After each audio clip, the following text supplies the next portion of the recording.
पीछे भी एक सुंदर कथा है, मैंने सुनाई है कई बार कथाओं में। एक वैश्या थी आगरा की, बहुत अच्छा गाती थी, बहुत अच्छा नृत्य करती थी, बहुत अच्छा गाती थी। उसके सुंदर स्वर को सुन करके, उसके सुंदर नृत्य को देख के कृष्णदास जी के मन में भाव आया कि भैया ये इतना अच्छा नाचती है, इतना अच्छा गाती है, संसार के लोगों को रिझा रही है, अपने नाचने गाने की कला का व्यर्थ व्यय कर रही है इन संसार के लोगों के ऊपर।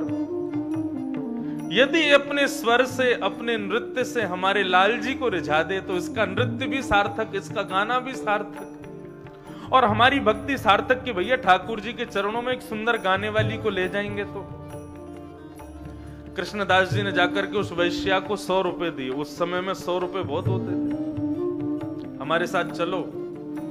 बोले कहां चलना है?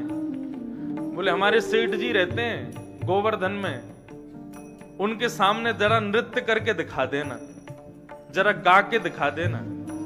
ये 100 रुपए तो एडवांस है, इनको रख लो, बाकी हमारे सेठ जी देंगे। तो 100 रुपए बहुत होते थे। बोले कि 100 रुपए तो एडवांस मिल रहे हैं, तो पता नहीं कितने मिलेंगे बाद में। उसने सोचा कोई सेठ साहूकार होगा, उसके सामने नाचना है, गाना है। बोली चलूंगी मैं। बैलगाड़ी पर बैठ करके आगरा से गोवर्धन आ गई। रात्रि में शयन किया। दूसरे दिन राजभोग ठाकुर जी आरोग रहे थे, श्रीनाथ जी जब गोवर्धन में विराजते थे। अच्छा एक और बात, आज श्रीनाथ जी का पाटोत्सव है। बोले श्रीनाथ प्यारे की जय। आज के दिन श्रीनाथ जी नाथद्वार में विराजे थे। आज के दिन राजस्थान नाथद्वारा में श्रीनाथ जी विराजमान हुए थे, इसलिए आज उनका पाटोत्सव है। वैसे प्रकट तो गोवर्धन में हुए। वैश्या पहुंच गई सामने, पर्दा लगा हुआ था, राजभोग पा रहे थे ठाकुर जी। वैश्या इतना सुंदर श्रृंगार करके आई, बार बार अपने गले को साफ करे, मुलेठी खा के आई है कि ऐसा स्वर गाऊंगी कि रीझ जाएगा सेठ, मेरे ऊपर पैसे लुटाएगा, आदि आदि सब भाव उसके मन में आ रहे थे। लेकिन उसको क्या पता थी कौन बैठा है पर्दे के पीछे। कृष्णदास जी एक खंबे के बगल में सर लगा करके बैठे थे। बोले कि अभी तेरा संपूर्ण जीवन पलटने वाला है, ये पर्दा खुला नहीं कि तेरा संपूर्ण जीवन बदल जाएगा। और वो बार बार गुमान करे, अपनी इतनी सुंदर बन के आई हूं, रीझ जाएगा मेरे पे, ऐसा नाचूंगी, ऐसा गाऊंगी कि लट्टू हो जाएगा मेरे पे। जैसे ही राजभोग पूर्ण हुए और जैसे ही पर्दा खुला, महाराज एक भुजा ऊपर करके दूसरी भुजा को कमर पर रखे, अपने कमल नयन के साथ में जैसे ही श्रीनाथ जी का दर्शन किया है, ऐसी अद्भुत गिरधर छवि को देखा महाराज, देख करके निहाल हो गए। कृष्णदास जी बोले नाचो, गाओ, कुछ सुनाओ। कंठ अवरुद्ध हो गया, भर आया, नेत्र सजल हो गए, हाथ पैर कांपने लगे उनके स्वरूप को देखकर।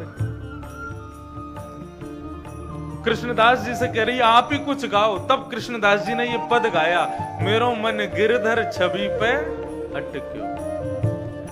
तो इस प्रकार पद गाते हुए अंत में वैश्या ने कहा कि मैं इनका स्पर्श करना चाहती हूं, मैं इनमें विलीन होना चाहती हूं। बोले हो जा। बोले नहीं, मैं ना गा के सुनाऊंगी, ना नाच के दिखाऊंगी। बोले क्यों? क्योंकि ये गायन, ये नृत्य, ये झूठा हो चुका है। संसार के लोगों को इससे रिझा करके मैंने अपने नृत्य को, अपने गायन को झूठा कर दिया। ये शरीर अब इनकी सेवा के योग्य नहीं है। कोई और मार्ग बताओ, कोई और उपाय बताओ। तब कृष्णदास जी बोले फिर तो एक ही उपाय है। बोले क्या? शरीर को छोड़ और आत्मा से इनमें विलीन हो जा। तब कृष्णदास जी ने गाया, कृष्णदास किए प्राण न्योछावर। और जैसे ही कृष्णदास जी ने ये पद गाया, कृष्णदास किए प्राण न्योछावर, उस वैश्या ने श्रीनाथ जी के सामने गोल गोल घूमना शुरू किया। घूमते घूमते घूमते घूमते अपने प्राणों का परित्याग किया और दिव्य चैतन्य स्वरूप धारण करके गर्भगृह में प्रवेश करके श्रीनाथ जी में जाकर के विलीन हो गए। कृष्णदास किए प्राण न्योछावर, कृष्णदास किए प्राण न्योछावर।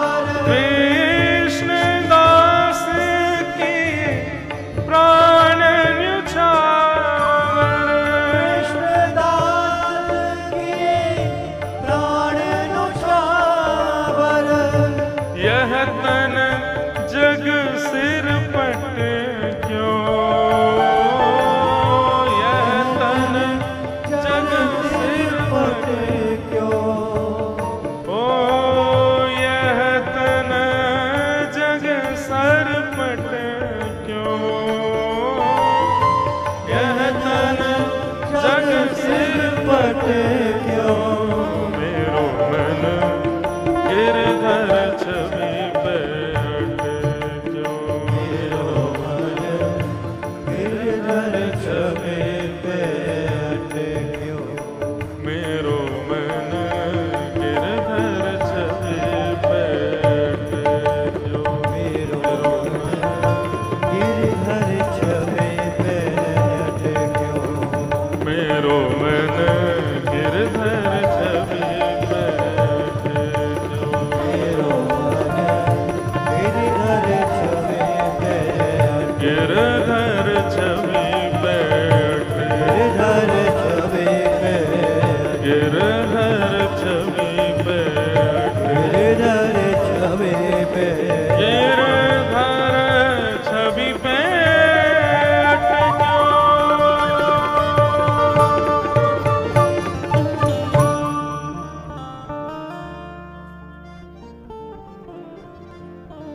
मेरो मन गिरधर छवि पे अटके, ऐसा भाव। तो बंधुओं, भगवत मिलन में जो बाधा बने उसका परित्याग करो, चाहे वो कोई भी हो, उसको त्याग दो। त्यागना कैसे है? मन से त्यागना है। कई बार भगवत मिलन में बाधा परिवार के लोग ही बन जाते हैं, उनका त्याग तो नहीं कर सकते, तो क्या करें? शरीर से तो रहना पड़ेगा साथ में, लेकिन मानसिक त्याग कर दो, ऐसे भाव बताए गए। इस प्रकार सती का त्याग भगवान शिव ने किया,